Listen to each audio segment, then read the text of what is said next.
Alright, so hey guys, I'm back, and I don't know if I've made a part 1 on this truck or not, but this is a 2001, I do believe, F150 long bed single cab 5-speed. It's got 4.2 in it, I believe, right? I was mistaken in myself about that earlier. Yeah, it's got the 4.2 in it. I've already done quite a bit to it. It had a plow frame on it. I cut off, plow, took off, put the snorkel on it from the other truck. I just want to get an introduction going on this video because I've already done a lot to it.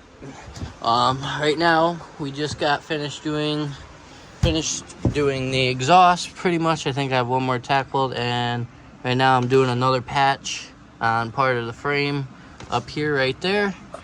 And I've done a bunch of work to the frame in the back. Not a bunch, but trying to brace it up the best I can. Still have more to do, but I'll show you the exhaust and when I get underneath and stuff in a second.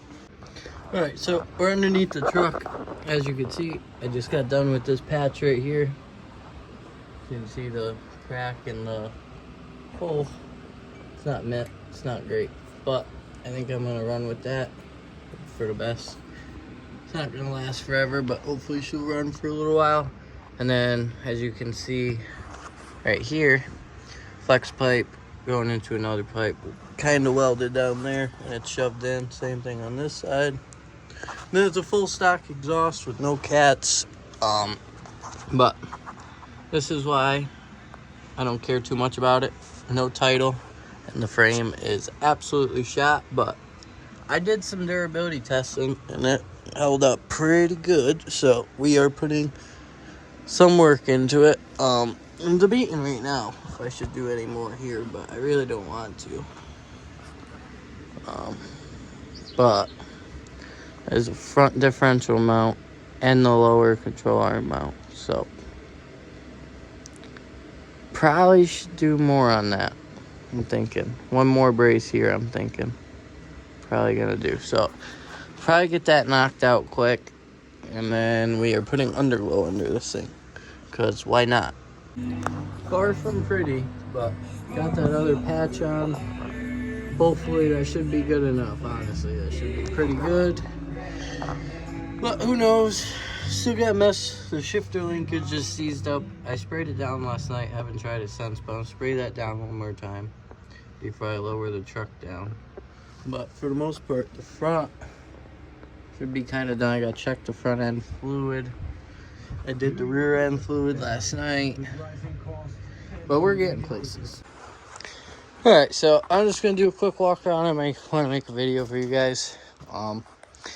But I did the framework underneath the front tonight and exhaust. Got it somewhat fixed. It don't sound too bad. It still leaks, but it's a lot quieter than it was before. This is from the plow that was on it. Under the hood's pretty much all stock. Serpentine belt looks to be alright.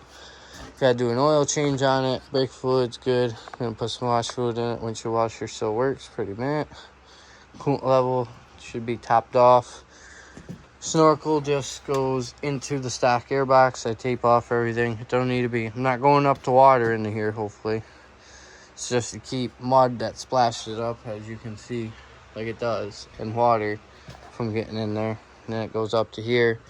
Needs a new filter, and it should be routed to the top of the roof or in the cab. So we'll see. But this is what I ran last time, and it works fine. So that engine still runs perfect, and throughout the whole tube, no mud or nothing got in there. So, but got the front tires tires that are on the front came from the rear and put them on the front. They're like brand new. That should work fine. I had these tires in the front and those tires in the rear, and I did quite a bit of testing purposes with it, and it did pretty good.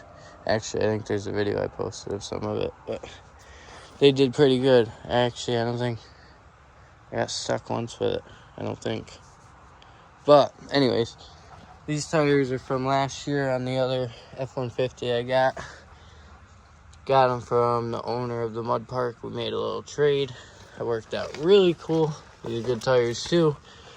And then in the back, as you can see here, I got pipe going through to about like right to the bolt, I think.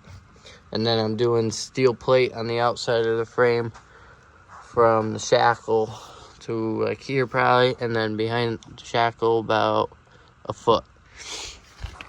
And you come to the back, so this bar is connected to both of the bars that run through the frame. Mostly just pounded in there and then booger welded to a couple places that are solid. Then in the rear, it's welded somewhat decent. And I got a ratchet strap too because the frame was bowing out. And then this bar is holding it. That's what I put the ratchet strap on and weld this bar. So the frame is somewhat straight now. Then this is welded to the bed, keep the bed side somewhat there, hopefully. And then the chain bed's a lot more solid than it was. When you move it, the whole bed moves now, so that's pretty mint. And same thing for this side. Plate is gonna be going from like right there all the way back. I braced up I'll show you that in a second, but as you can see, more tubing running through, and I braced up somewhat of the best I could underneath the truck, and with what I had, braced up the leaf spring shackles because they were getting pretty rusty. But I got them welded. I got enough weld on there to the point where hopefully they stay on. Rockers are gone on it. I don't know if I already said it or not, but it was a beater truck with a plow. And I paid $800 for it. It's hard to find cheap trucks these days, though, that will actually run and drive with the time I had. But it's actually really not too bad. The frame's just pretty shot, but that's what a welder's for. I don't have that many miles either. It just was always a plow truck. I'm pretty sure it's that, but put new wiper blades on it. Alright, so then got a light bar going on the front, and then in the rear I'm also putting a reverse light. One of the taillight reverse lights work, and one of the this side doesn't work, and then that side does work. I tried figuring, I don't know where, there's probably a fuse blown or something, but they should be on the same fuse. But this one works, that one don't. I put new taillights in it, but yeah, it's not a bad little truck. 4.2, it's got 5-speed in it, bench seat, single cab. So I should do pretty good at the mud event as long as I can keep it together. It should do pretty good in the mud. So I don't have the best tires, but this frame's not going to handle the best tires either. So yeah, I just want to give you a little update of how it's going. I think I already made one video on this truck. I'm not 100% sure, maybe not. I posted that off-roading, the beating on it video, but I don't know. But that's about it for this video. I'll probably have one more video before the event for you guys on this thing. So that's about it. So yeah, thank you guys for watching. Peace.